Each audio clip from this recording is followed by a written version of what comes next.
Hello, and welcome back to Living a Culture of Life podcast by Human Life International. I'm your host, Colleen, and I'm very grateful that you're here to join us today. On today's episode, I interview Alex Kissiakov. Alex is a pro-lifer from Canada who was arrested for advocacy outside of an abortion clinic. Sadly, his story is not unique. You may remember our interview with Paul Vaughn last year, who was also arrested for pro-life advocacy and was eventually pardoned by President Trump. Pro-abortion governments will often use the police and court systems to intimidate and silence pro-lifers. Even if a pro-lifer is eventually acquitted, they're often on the hook for thousands of dollars of legal fees. These type of actions threaten the right to life and the rights to freedom of speech and freedom of conscience. Alex's story highlights the importance of calm, lawful witness, and it's a great example of what to do in the face of these challenges. It's also a great illustration of the challenges that pro-lifers are facing around the world in different countries. Without further ado, please welcome Alex Kissiakov to Living a Culture of Life.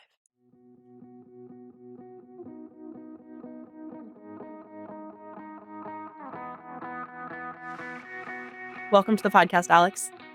Thank you for having me.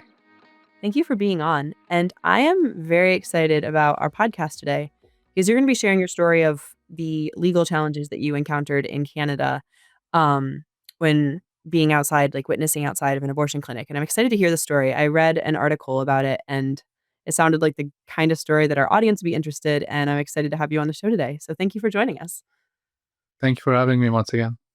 To begin, could you just begin by sharing your story with our audience? What motivated you to be outside the abortion clinic that day? Well, I knew a pro-life group, and I noticed on their website they were selling like pamphlets that informed pregnant women of the psychological consequences of abortion. Mm-hmm. So I felt like an urge within me, like that I should share this information with them. Mm-hmm. So that was my goal that day.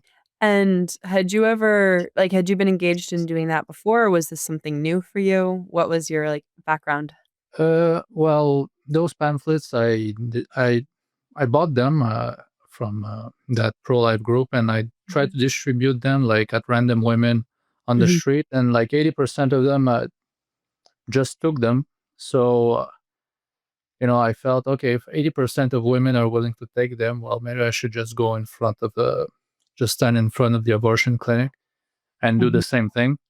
But what happened is that it was totally the opposite. That day, I think only one woman actually took the info, which, well, made me a bit stressed or like anxious. But, I didn't have the opportunity to stay whole day. Like after 2 hours, maybe about 2 hours, yeah, I got arrested. But before I got arrested at that clinic in the morning, I was at a hospital, which I just did the same thing, and actually had I wanted to film the interactions with a camera. So what I did is it was a bit funny. Granted, I actually took my cell phone and put it with a forehead support. So I was filming with my cell phone on my forehead because I didn't want to hide a T-shirt that I made myself, where I pasted Bible verses concerning the extract is from my mother's womb you have been my God. So this is what I actually pasted on T-shirt. So I didn't want to hide it, and it looked silly. And actually, I went on I think it was like the 9th floor of a big hospital in Montreal. So I went. I just stayed at the reception at the waiting room, and a nurse, she saw me with my phone on my forehead. I just asked her, "Can I just wait here?" And she said, "Yeah, you're perfectly fine. You could just wait there." I was there with filming with my cell phone on my forehead, and the nurse tells me everything's fine. So what I did, I just waited for every single woman just to come in. She registered, gave her insurance card. Uh, and then I would just hand out the pamphlet. She would say yes, no. And I would say, okay, that's fine. If you don't want to take it, have a nice day. So everything was going well but after like half an hour, there was a man. I think it was like the husband or the boyfriend. Like I don't know if they're married or not. Yeah. But I think he alerted the security, and 5 security guards. They, arrived on the floor. Um, and so the same man told me that what I was doing was very disgusting. I was handing out pamphlets concerning abortion to an 8 months pregnant woman. So they thought that was disgusting. I think they were thinking I was a pro-abortion activist. Sure. Quite funny, Yeah. but well, my opinion is that everyone should be allowed to express their beliefs non-violently. Even after my experience, even I would say the pro-abortion side should have well, let's hear their opinions. I think they could be easily uh, you know debated, and we could win. We have the truth on our side. So what happened is I didn't argue that much with the security guard. I usually keep silent most of the time when I deal with security guards, because everything I say, they kind of write things, and then uh, they find a lot of things to use against you. So usually I just keep quiet. And so they didn't arrest me. They just grabbed me by my 2 arms, 5 of them. I did not resist, and they expulsed me out of the hospital. I noticed there was like a police car outside the entrance, but I didn't see any police officers outside. No police officer arrested me. So after that, I didn't know what to do because it was still early in the morning. So what I decided is I knew there was an abortion clinic like close on like a commercial building. So I decided to go in. I went in, I saw a security guard with just in white. The elevator was on his right, so I just passed. Once again, I just pretend the security guard doesn't exist. I just take the elevator on the 4th floor, and then I go straight the hallway. On my right, there's the abortion clinic in question. So I just wait for a woman to ring the bell, and I just hand out a pamphlet. If she says no, well, fine, have a nice day. Even though in my mind, I knew what would happen would not be very nice, but that's the way I do my activism, and everything was going well. A lot of most women, they did not take a pamphlet, which I didn't really enjoy, but everything was going well until like a blonde woman, which I believed was coming for an abortion. She said that I was not supposed to be there, to which I did not respond anything. She just rang the doorbell, went inside, closed the door, and like 5 minutes later, there's a security guard, like the same security guard in the entrance. He tells me, "Oh, I've been watching you for a long time on the security cameras," and he wanted to know like what I was doing there. Um, I don't usually answer. I just remain silent. After a while, he said, "Well, they're gonna call the cops." I wanted to have his ID. I insist on those things. His response was if I was the police. He didn't want to identify. They never identify, anyways. The security guards. The police have more honor in this respect. They kind of identify more often than the security guards. So he called like his assistant because I wasn't moving. His assistant, he went on the floor. He was very aggressive. He tried to make me move, but to no avail. So they finally called the police officers. So 2 police officers arrive. I asked them to identify. They're like, "Yeah, sure, we're gonna identify. This is my name," and his colleague identifies as well. And then they ask me if I'm fine. Well, I don't answer. So then when they say I don't answer, they just shift back all the focus on the security guard. They tell him, well, the security guard has something to tell you. So the security guard is like, I would like you to leave the building immediately. Through his mask, you could barely hear what he's saying. I was the only person not wearing a mask. So after that, I asked the police numerous occasions what crime I have committed, or if I was detained, because being detained It's juridical. When you're detained, is the police, when they detain a person, from my experience, is they have probable cause to believe you have done something wrong, or they could investigate you for a crime, and they detain you, so you cannot move. You're not free to leave. Mm-hmm. So I asked them if I was detained. They said no, I'm just not detained. I asked them, but I literally asked by the criminal code, just point out to me which crime I have committed, and they say, oh, there's no crime. We're just we're just expulsing the people. They don't want you here anymore. Mm-hmm. And I just kept repeating, I have the right to know, am I being detained? Am I under investigation or something? To which they kept repeating, like, no, you're not detained.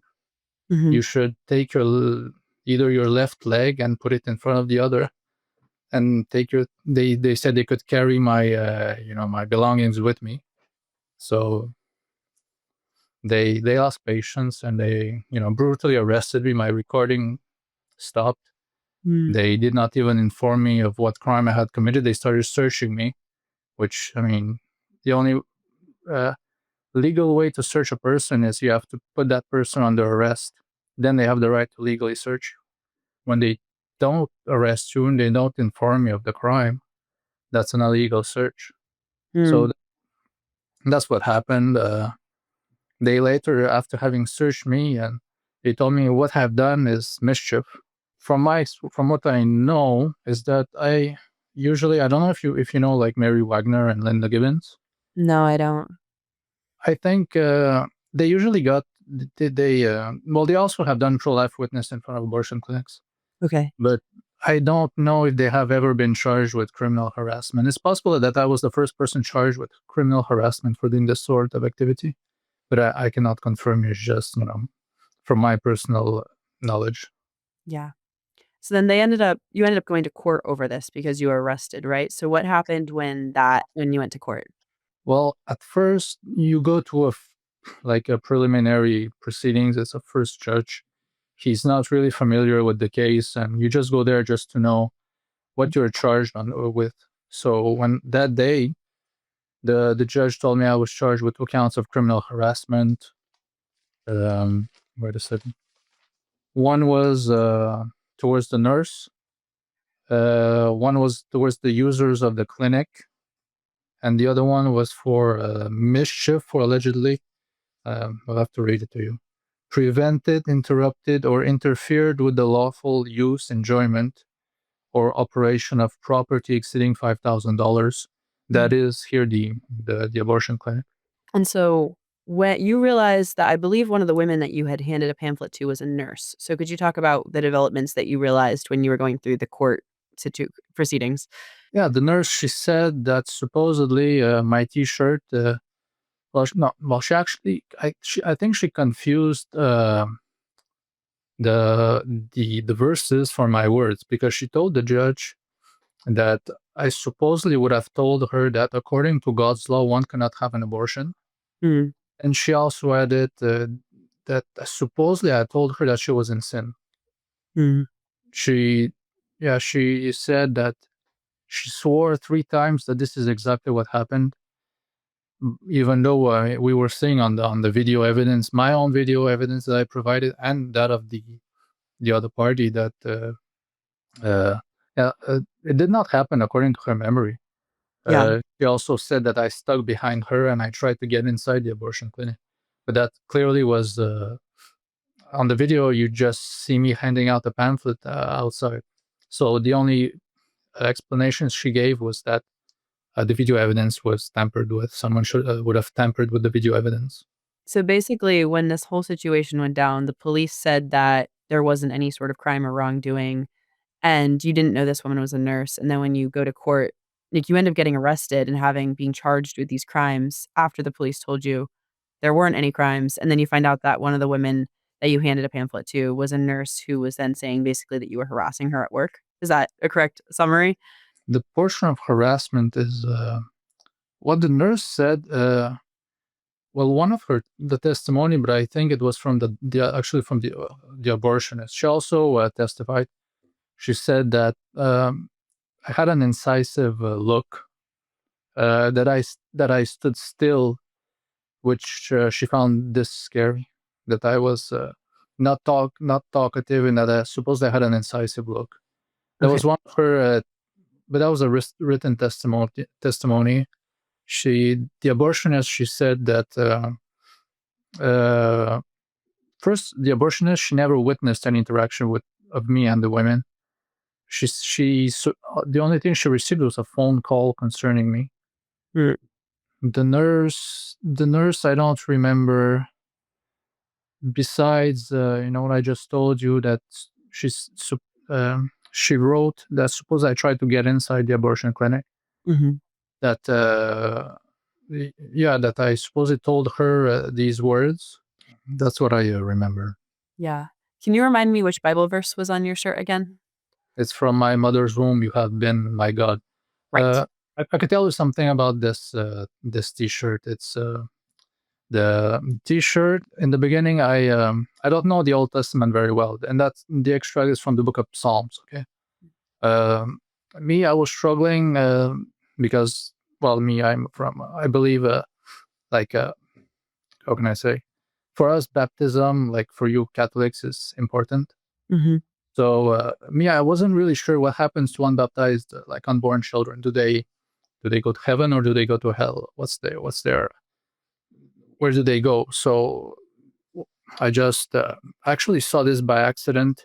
Well, it's not an accident, but on like a revisionist historian I know it, Michael Hoffman, on his Twitter page, I saw the Bible verses, and so this like became an answer to my question. Mm-hmm. So I just took these Bible verses. I went to a like a shop where they custom print T-shirts, and I just told them, "Well, can you just put these verses on the T-shirt?" Mm-hmm. And they're like, "Yeah," they did it.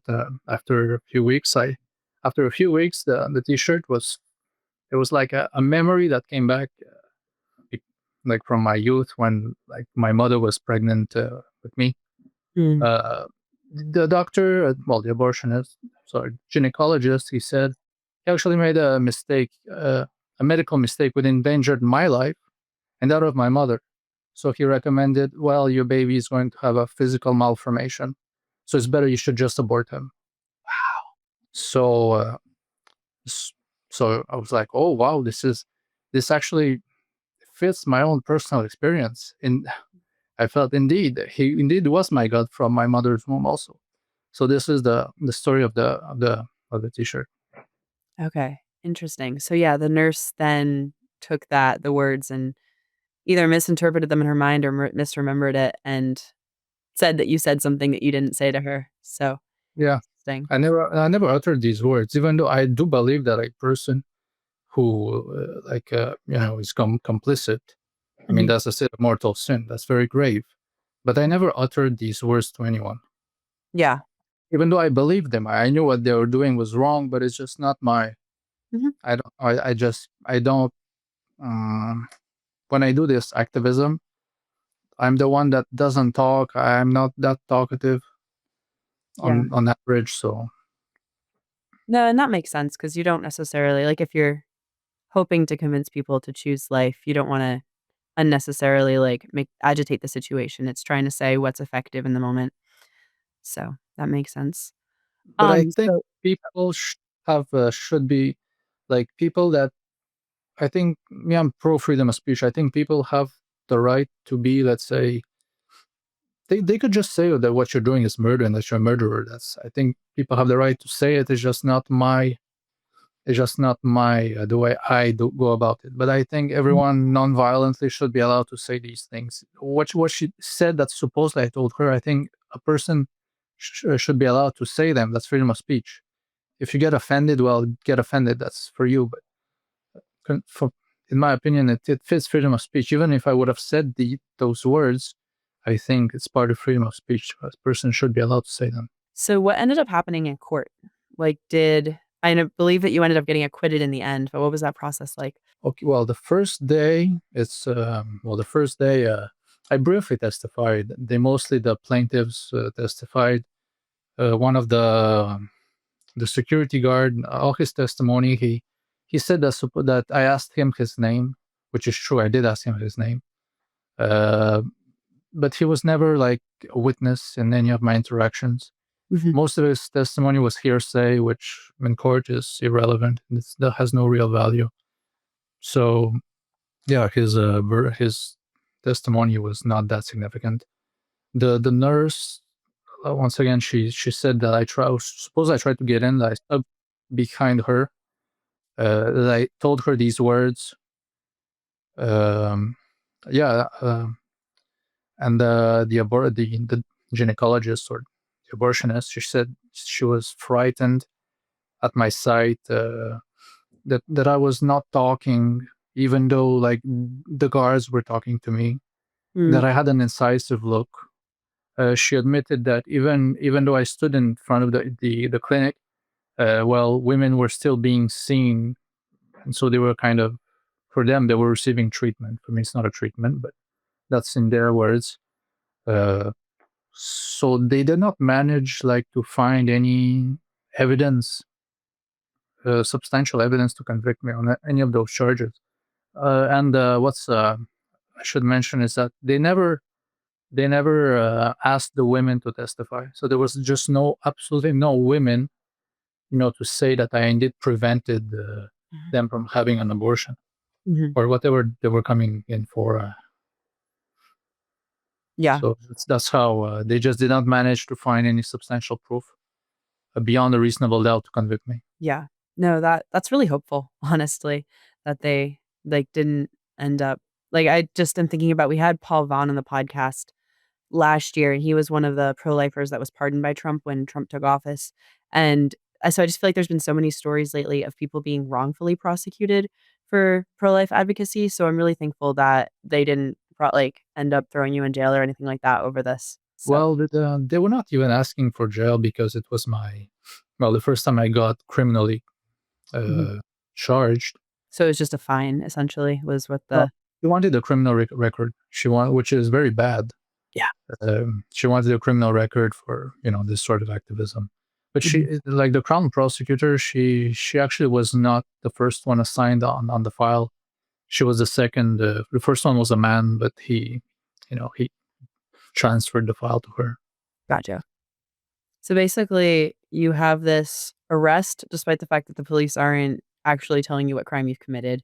You go to court, and then the testimony is different. It's a good thing you had the video footage, honestly, from what you were saying. It sounds like your video footage was a huge helpful part of your case because you were able to show that you didn't block the entrance to the clinic, and you, like, showed that you didn't say the words to the nurse that she said you did. So that sounds like it was a huge blessing. Yes, because actually their video evidence was just video. It had no sound. Say, like, security camera? They have security cameras, but it's to wonder how come they have no video, no sound. It's what I noticed is there because we gave them our video. Well, they reviewed the video evidence before their testimony.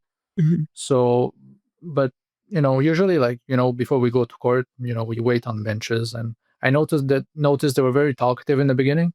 Mhm. But after my lawyer submitted that video evidence to, the other lawyer, they kind of, they felt a bit, their demeanor changed. They were not as confident. And Interesting. I understand. I understand. I would not be confident either when I see this. Yeah. What had motivated you to film that day? Did you anticipate that there could be problems down the line? Or because it sounds like that was a huge like I said, a huge helpful part of your case, so it's a good thing you were filming, but I don't know that everybody would think to film themselves in that situation. Well, I have to say that actually I was foolish to believe that I would not get into juridical problem because I felt uh, I wouldn't understand why they want to judify this whole procedure for a person just giving out pamphlets. Mhm. Uh, but I filmed mail mostly for the interactions. Mm. I did not film. The crown prosecutor was asking me, was that made in a intent to harass? Which I found no, it's totally wrong. I just filmed for the sake of filming the interactions. And you said again the pamphlets were basically outlining the, like, psychological effects of abortion or the physical ones? Like, basically, if you have an abortion, these are some, like, complications that might occur, like not complications, that's not the right word, but these are like the effects of abortion.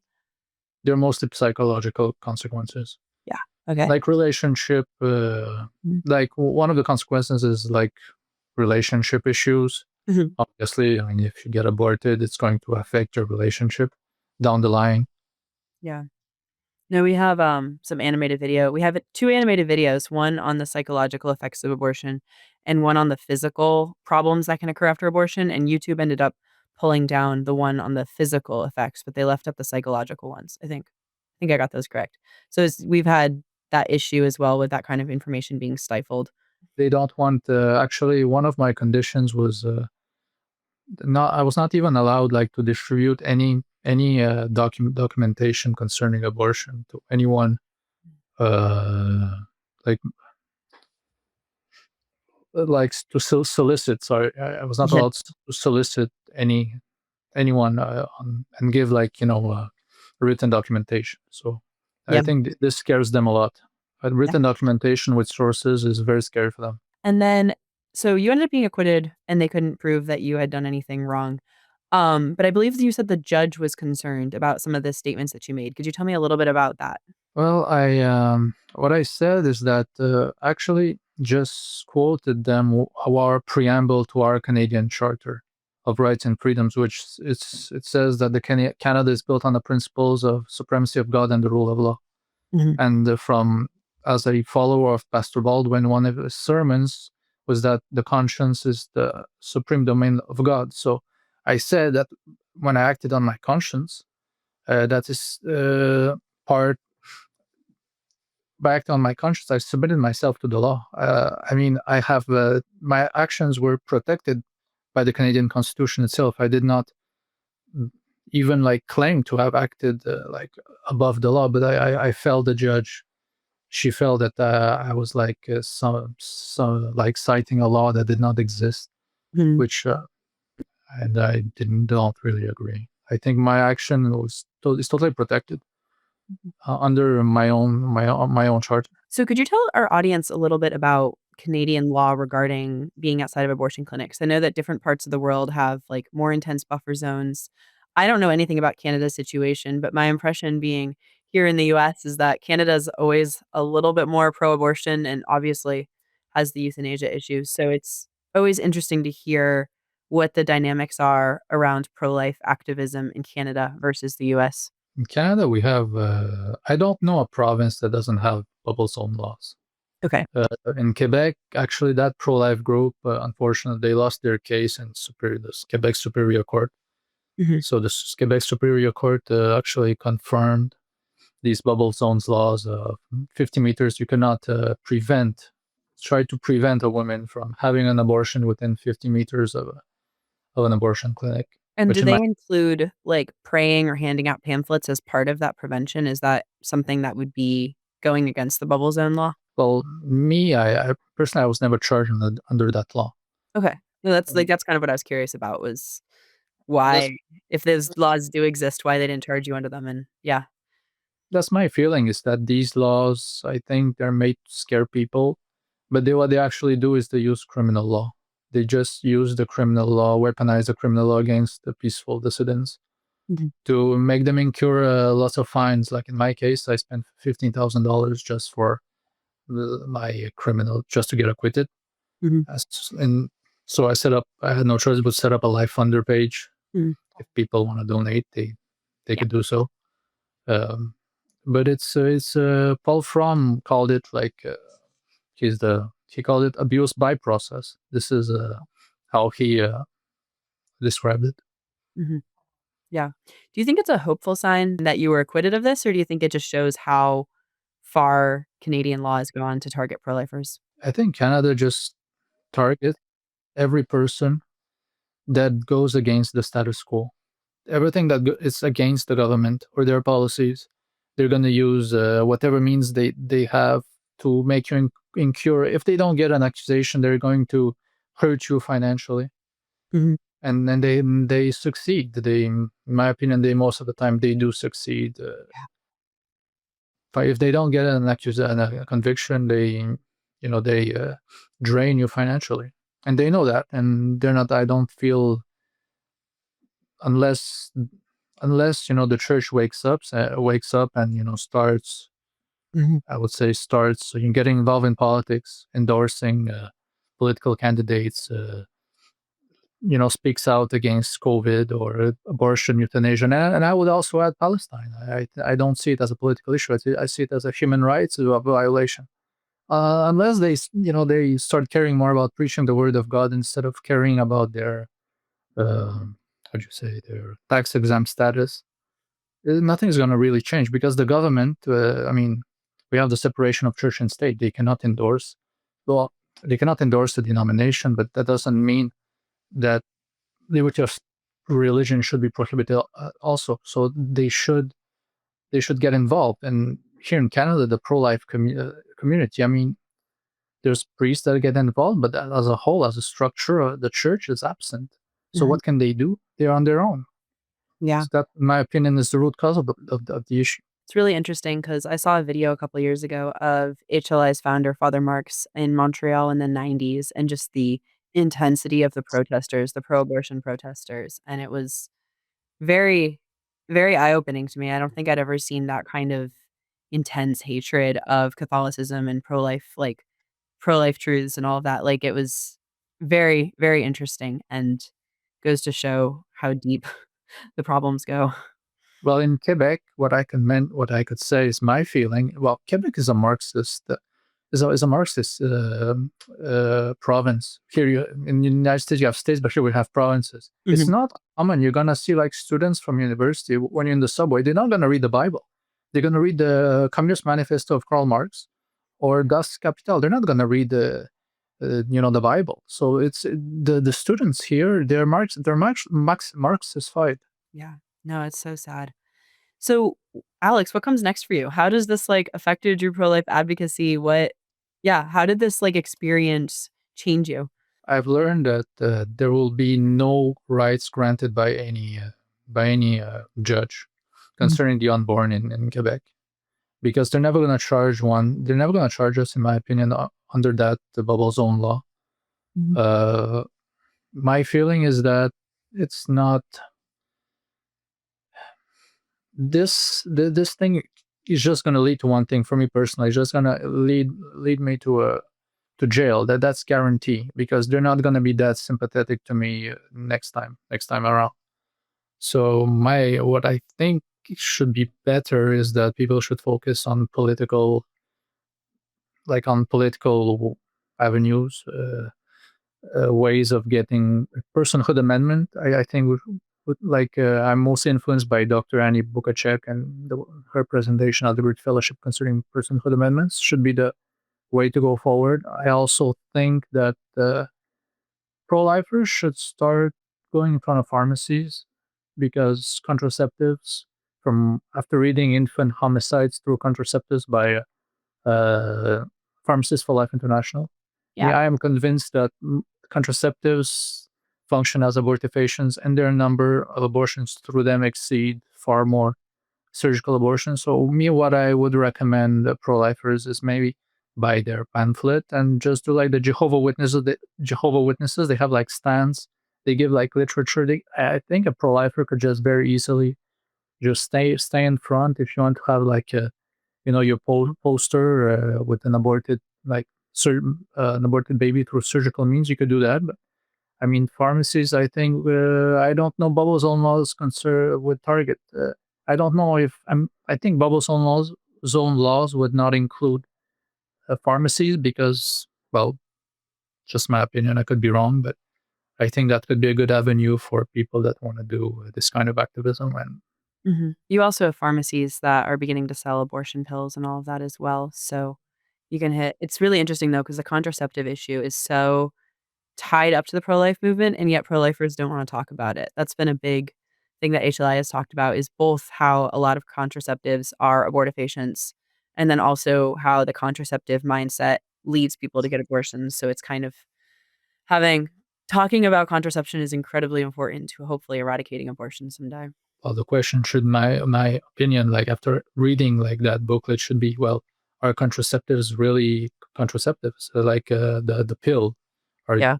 if they have an abortifacient function, I mean, the pro-life community should say it out loud. If I knew that, maybe I wouldn't even have done that in front of a surgical abortion. Well, actually, I don't know. Maybe that clinic also, gives like abortifacients or IUDs, maybe. So maybe I don't know. Yeah. That's an avenue I think should be people should include in their options for doing pro-life work. It's definitely important to be creative and figure out when there start being legal barriers to how you can help people, like try to convince moms not to have abortions. If there's legal barriers to that, what are other ways that we can raise awareness about this issue? What advice would you have for any pro-lifers listening who want to advocate for life outside of an abortion clinic or pray outside of an abortion clinic, especially those in Canada? Do you have any advice for them? In Canada, you will get arrested for sure if you go in front of an abortion clinic like the one I did. No matter if you're, I don't know, maybe if you're 10 or 20, maybe they'll be more reluctant to arresting you. But in Canada, you're most likely going to get charged. Okay. The only option I would see is pharmacies.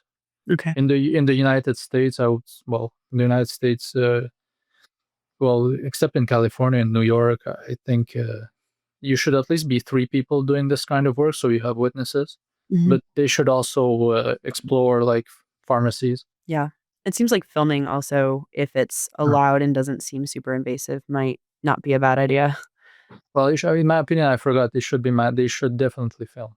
It's mandatory because, you don't know, the cop could say something else at court. Well, Alex, thank you so much for joining us today. This has been a really interesting conversation. Thank you for sharing your story, and I will link the your Life Funder in the description as well, so people can go there if they'd like to support your fundraising campaign to help deal with legal fees. So, Thank you for your interest. I was very surprised.